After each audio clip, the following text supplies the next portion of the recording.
गाजोका गाजोका गाजोका। ना पेरू झांसी, झांसी अने कन्ना। मेरा नाम झांसी है। मेरे नाम से ज़्यादा लोग मुझे कंडक्टर डांसर झांसी के नाम से जानते हैं। मुझे यकीन नहीं आता कि क्या वाकई लोग मेरे साथ सेल्फी लेना चाहते हैं। मेरी ज़िंदगी बिल्कुल बदल गई है।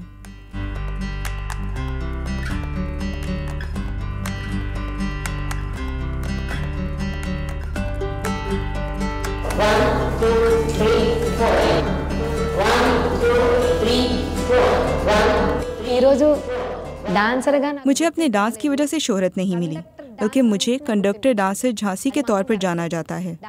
मैं गुज़िश्ता 15 वर्षों से डांस कर रही हूँ, लेकिन किसी को इस बारे में नहीं पता था। लेकिन मुझे कंडक्टर डांसर झांसी से पहचान मिली क्योंकि मैं डांस और कंडक्टर का काम साथ कर रही हूँ।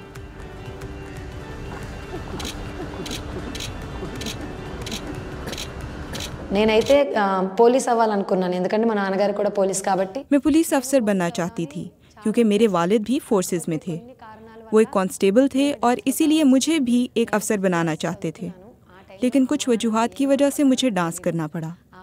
जब मैं 5वीं जमात में थी तो मुझे नहीं मालूम किस बात पर मेरे वालिदैन की लड़ाई हुई और फिर उनकी तलाक हो गई।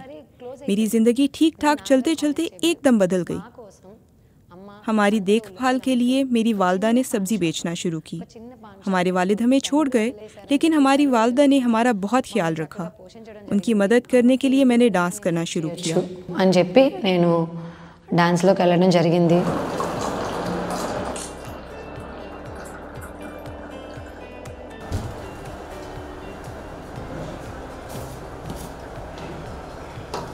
అమ్మ నా కోసం చాలా కష్టపడింది। मेरी वालिदा ने मेरे लिए बहुत ज़्यादा मेहनत की। यकीन करें, बहुत ज़्यादा मेहनत का मतलब है बहुत ज़्यादा मेहनत।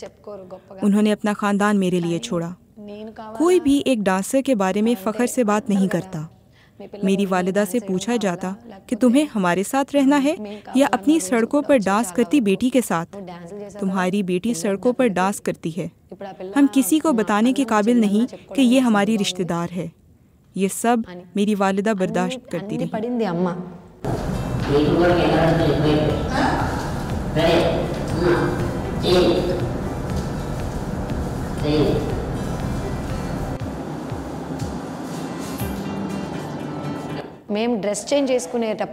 जब हम परफॉर्म कर रहे होते हैं तो कपड़े बदलने के लिए हमें अलहदा कमरा तक नहीं दिया जाता। हमें खुद ही किसी कपड़े से पर्दा या टेंट बनाकर स्टेज पर जाने के लिए कपड़े बदलने पड़ते हैं। हमें इतनी बुरी नज़र से क्यों देखा जाता है? नई नस्ल फिर बेहतर है। इस सब का सामना मैं 10 बरस से कर रही हूँ। हमें अलग कमरा भी नहीं देते और हमें बुरा भी समझा जाता है। जब मुझे कंडक्टर की मुलाजमत मिली तब मेरी शादी हो चुकी थी। मेरे शौहर को भी मेरी वजह से बहुत बातें सुननी पड़ी। हमेशा औरत पर इल्ज़ाम लगाया जाता है, लेकिन क्या फिर ख़वातीन कुछ ना करें? अपनी ख्वाहिशात दिल में ही रखें? क्या हमारे पास अपनी ज़िंदगी के बारे में खुद फैसला लेने का हक नहीं? कुछ हद तक मैं मानती हूँ कि ख़वातीन को दूसरों का सहारा चाहिए होता है, लेकिन ख़वातीन को अपनी ज़िंदगी के बारे में फ़ैसला करने का हक होना चाहिए।